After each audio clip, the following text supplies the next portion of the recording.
What's up, everybody? Welcome back to Make and Break It. My name's Andrew, and today we're talking about 3D printing smarter, not harder. Let's go.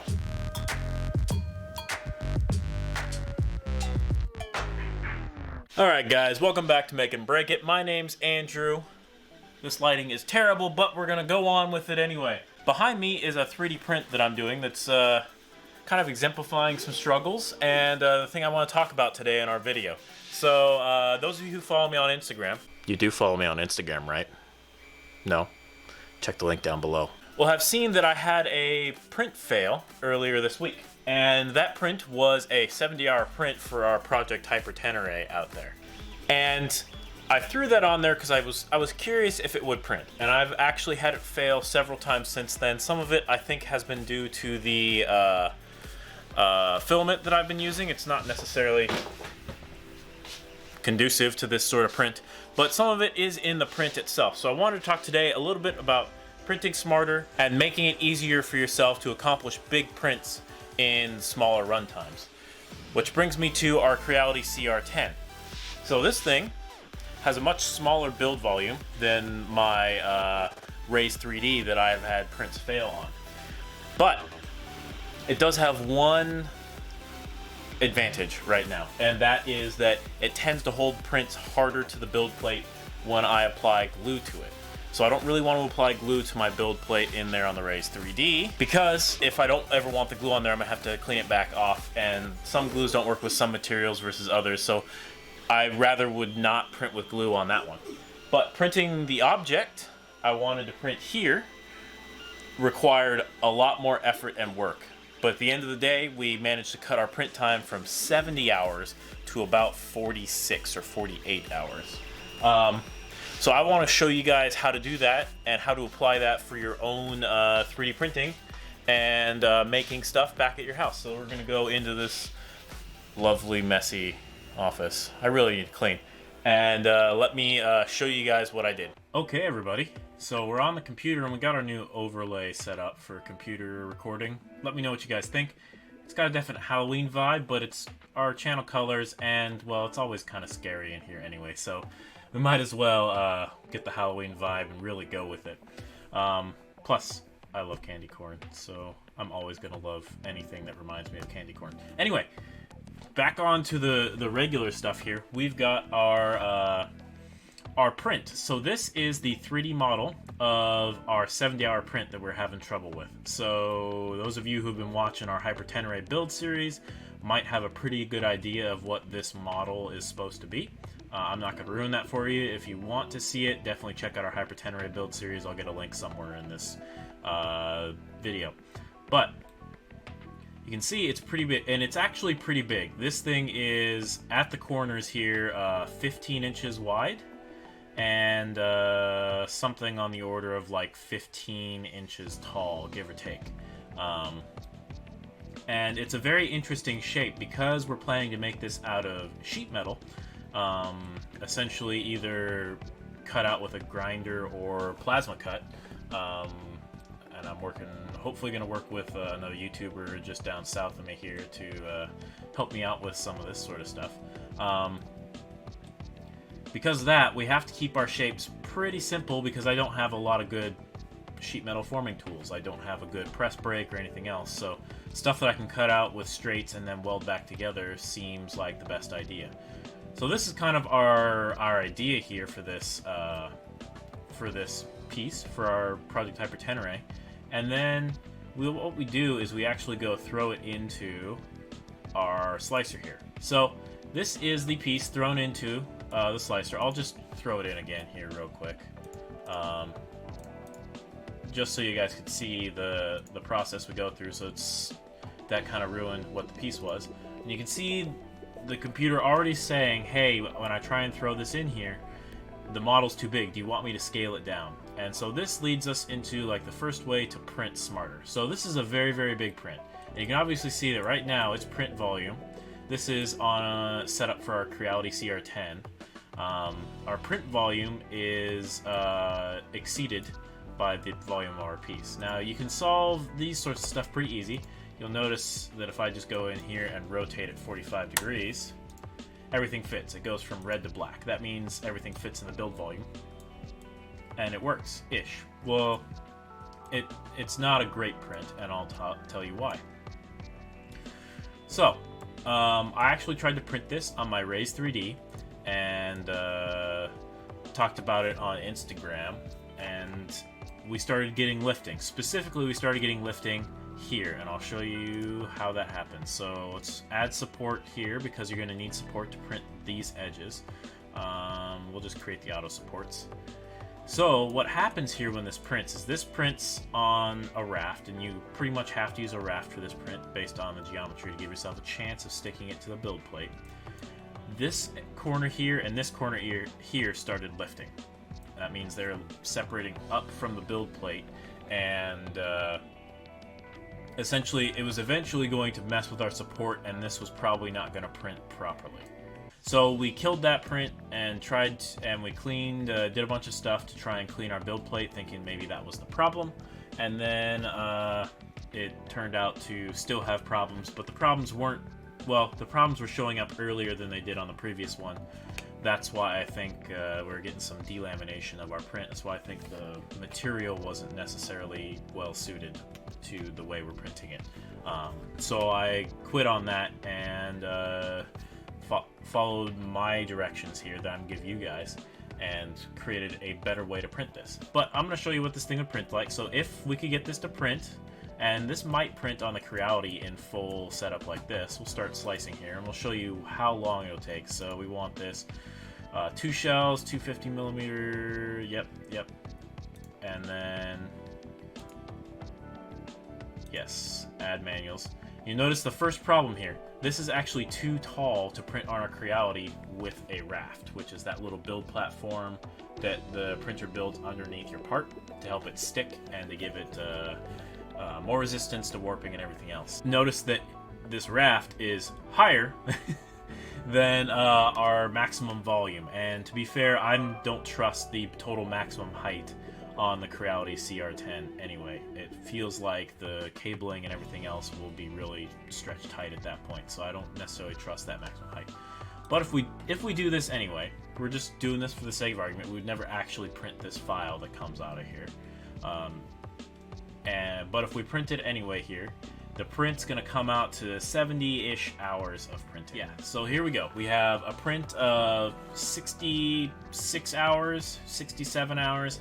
It's probably going to be more like 65. This estimate is always a little big. But, you know, 66 hours and basically an entire kilogram of material to print this thing, right?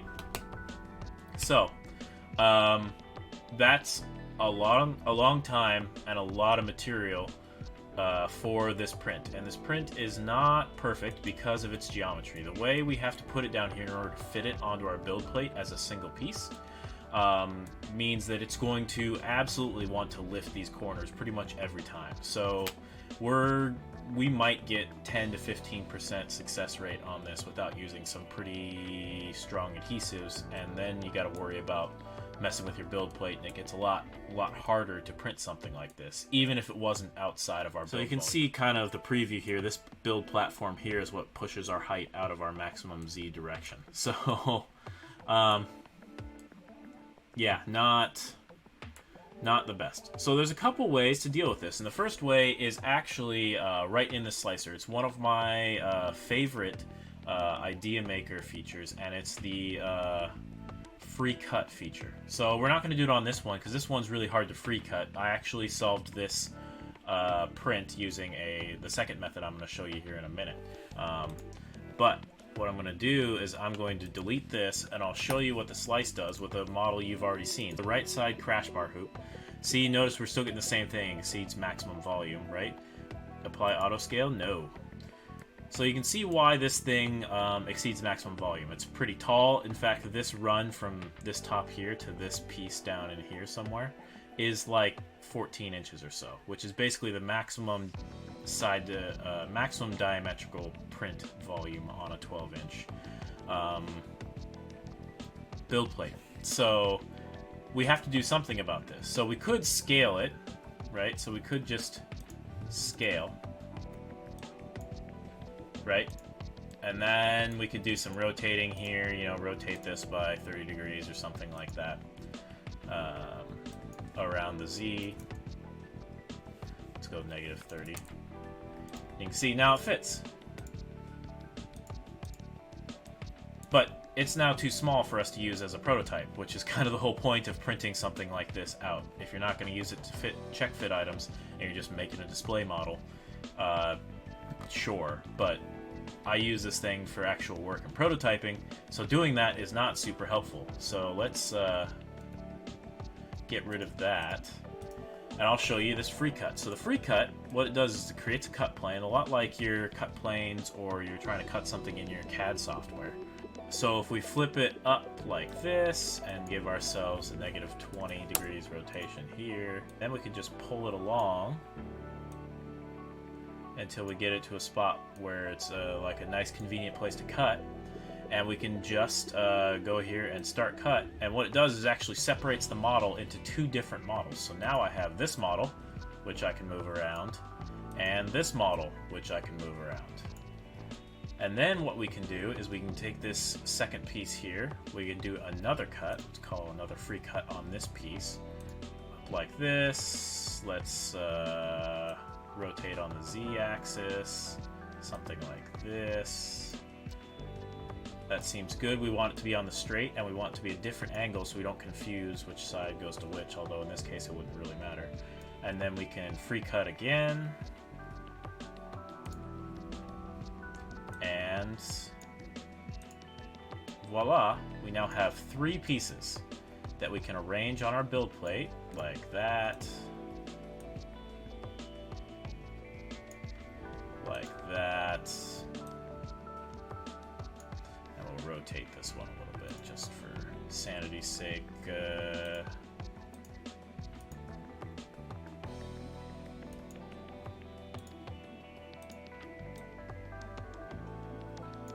Like that. So now this piece is not repairing very well, but that's fine. It'll still print just fine. Now we have pieces that all fit in the build volume here.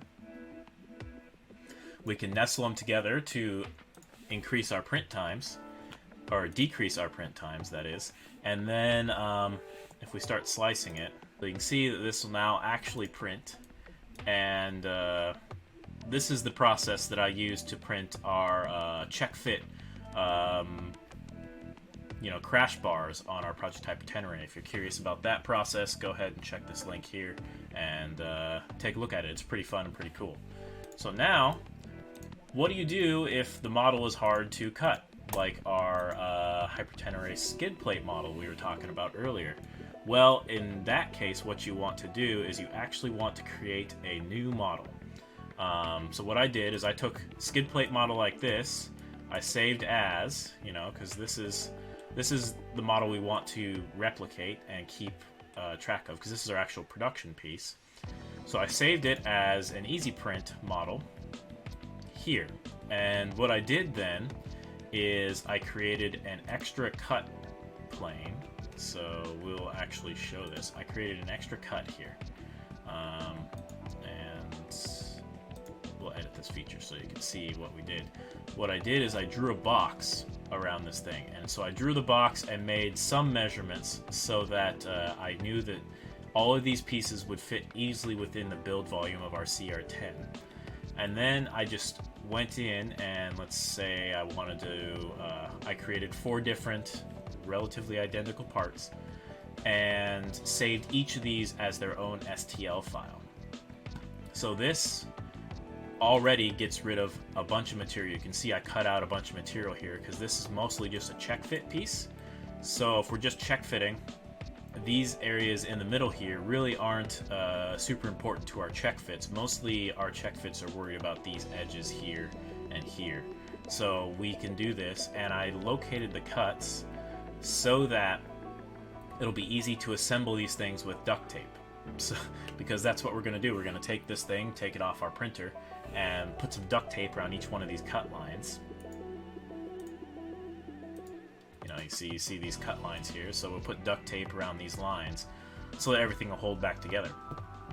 And that's pretty much the idea here, and everything should hopefully sit flat enough for us to do that. That's kind of the plan. So I saved each one of these quadrants, or each one of these corners, as its own separate piece, and then threw them into Idea Maker. So we're going to open up that idea file. And we arranged them like this. You notice this is the other half of trying to optimize your print. So we now have a print that will easily fit within the build volume of our CR10. You can see that here. This has plenty of room here. It's pretty close here on the side. The build plate, or the raft. The raft over here is pretty close on this side, but it prints in there just fine. And you can see we also nested our pieces. So this is what really helps us out here. And it lets us fit our entire print that would not fit normally now in our print, and print it faster and for less material. So if we're nesting our pieces, we're not printing these pieces straight up, and that vertical travel adds a lot of time. And in fact, this is maybe not the most optimized anyway, because you notice as we go up, the print head's going to have to come from here to there, to there, to there. And in doing so, there's a lot of travel time between them, and that's what adds a lot of time to your print. But imagine if we're making this entire thing at a full print like this, like our original one, and we had to lay down a continuous line of plastic. That adds even more time. So this is better than our original print would be, but it's still maybe not most optimal if I had rotated this stuff around and kind of tried to sit these things close together. So as the print was moving higher, the print head didn't have to move farther. That would be an even better setup. But I didn't do that because I was in a bit of a rush to get done. The other thing is we nested these pieces. So we actually, all of these pieces are angled, but they all have gaps between them. You can kind of see as we rotate around. These pieces don't touch each other even if they get really close. And then these pieces actually overlap so much that some of the support material is going to have to come off of this piece. That's not the most ideal situation. If you could set it so you didn't have to have support material come off, that would be the best plan. But in this case, it shouldn't be too bad of a problem, and this, I'm not too worried about the surface finish on any of these areas.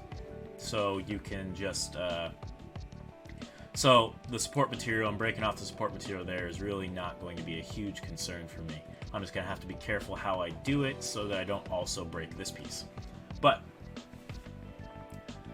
can see that this will all print. And this is a really cool setup, and so far it's printing pretty well. And our final piece here, so if we start slicing here, you can see what this does. So our reduction of material in our model, and then our cutting up and reorienting of all these pieces, takes this piece from a 66-hour print. Yes. Yep. To a 39-hour print. So we saved 26 hours and half a kilogram of material just by cutting it up and reorienting everything so our supports are less and our travel's less and all that sort of stuff. So this is one way that you can prototype things, and this is really only useful for prototypes unless you're going to use like glue on an ABS or fasteners or something like that. But this piece is going to be essentially one piece. So if we were for some reason 3D printing a plastic skid plate for our motorcycle, we would need to figure out our adhesion problems. But this is just a prototype, so the many bunches of little pieces and a little bit of tape to hold it all together is actually just fine. Joseph is excited. So you can see that we have cut basically an entire day off of our cycle time for this prototype. So that's just a couple tips to help you guys take your 3D prints, your very large 3D prints that a lot of accessible 3D printers are capable of, and compress your cycle time and reduce your material usage so that you can keep on printing and keep on making stuff. So thanks for watching, everyone. My name's Andrew. If you like this video, definitely hit like, comment down below if you have questions, comments, concerns. If you want some more tips and tricks like this, definitely let me know and I'll put that stuff in. I feel like we're doing this channel. We got motorcycle builds, race car builds. We do a bunch of 3D printing, obviously. Then definitely hit subscribe somewhere here, maybe. Ding that bell icon so you get notified when we put out new videos and you can come watch them. So thanks for watching, guys. Again, my name's Andrew. This is another Make and Break It YouTube video, and I'll catch you later.